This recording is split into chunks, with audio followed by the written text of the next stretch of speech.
नमस्कार दोस्तों, आप देख रहे हैं हिंद विजेता न्यूज़। मैं चांदनी रिपोर्टर। हमारे चैनल को देखने से पहले लाइक करें, सब्सक्राइब करें, बेल आइकन दबाना ना भूलें, जहां से देखने को मिलेगी शहर की छोटी बड़ी खबरें। देखिए हिंद विजेता की खास रिपोर्ट।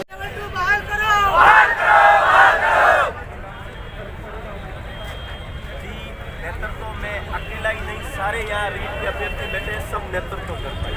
हमारा मांग यही कर रहे हैं कि बस रीट की बहाली हो, मजबूत तरीके से हम अपनी मांग रखेंगे। आज हम सैकड़ों में हैं, कल हजारों की संख्या में विरोध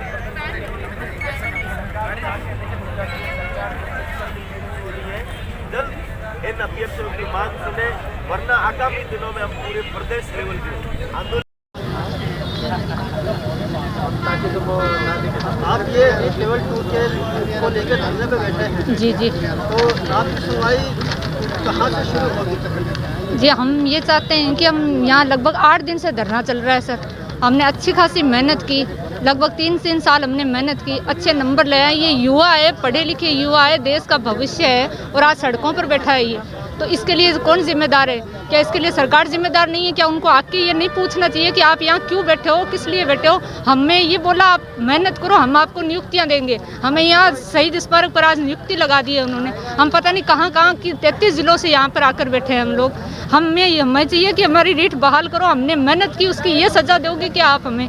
हम तो सपने देख रहे थे 4 महीने से कि हमें जो है नियुक्तियाँ मिलेगी। हम पता नहीं क्या क्या सपने देख पड़े। 4 महीने बाद भर्ती रद्द करना, भर्ती की प्रक्रिया इतनी आगे बढ़ गई। या तो आप उसी टाइम रद्द करते, हम विरोध नहीं करते, हम बिल्कुल पढ़ाई कर लेते, लेकिन अब 4 महीने बाद जब ये प्रक्रिया अंतिम चरण में थी, तब आपने भर्ती रद्द कर दी। आपको कम से कम ये तो देखना था कि भर्ती किस लेवल तक जा चुकी है। अगर युवा, पढ़ा लिखा युवा अगर यूँ सड़कों पर फिरेगा तो आने वाले देश की प्रगति होगी कैसे? ये मेहनत करके आपसे जो है सिर्फ न्याय तो मांग रहे हैं हम, वो आप हमें दे नहीं रहे हो। हमारी सुनवाई तक नहीं हो रही है। लोकतंत्र कहाँ है फिर? अगर ये लोकतंत्र है, यहाँ बोल तो सकते हैं पर सुनने वाला कोई नहीं है, तो फिर हम अपनी बात कैसे बताएं? लोग कह रहे हैं कि भीड़ लाओ। क्या सरकार को ये नहीं दिखता कि सरकार तो ये कह रही है कि अगर अकल बढ़िया है भैंस, तो वो तो कह रही है भैंस बड़ी है, अकल बड़ी नहीं है। ये क्या मतलब हुआ?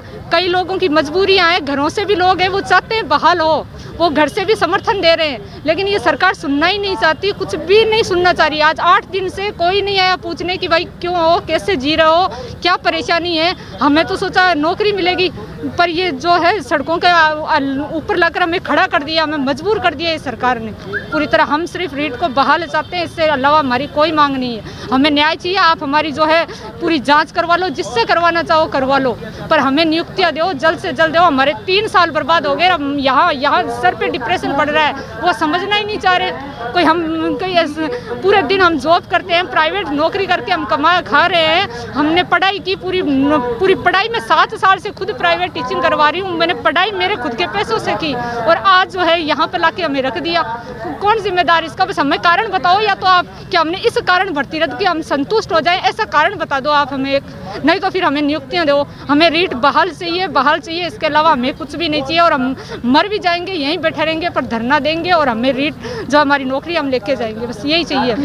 इसी के साथ बहुत बड़ा खिलवाड़ हुआ है, इनके सपने कांच की तरह टूट चुके हैं।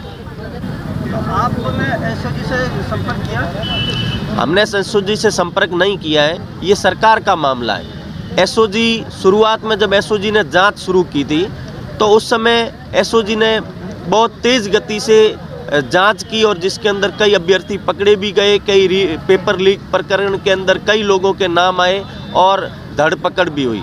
मगर अब एकदम एसओजी शांत हो गई और एसओजी की जांच ठंडे बस्ते में चली गई है। जबकि बताया जा रहा था कि हजारों संख्या में पेपर लीक हुआ है, तो ये एसओजी की जांच में हजारों की संख्या क्यों नहीं आ रही? जबकि सरकार भी कह रही है कि 300 के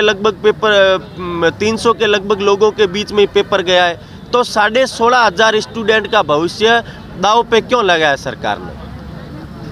आपने शिक्षा मंत्री से संपर्क किया? शिक्षा मंत्री से भी संपर्क हुआ, मुख्यमंत्री अशोक गहलोत साहब तक भी हमारी बात गई, मगर कोई भी सरकार का नुमाइंदा यहाँ इस धरना स्थल पर आके सकारात्मक वार्ता नहीं कर पा रहा है। इससे कि सभी विद्यार्थियों के अंदर रोष व्याप्त है। सरकार नहीं सुनती है तो उग्र आंदोलन किया जाएगा।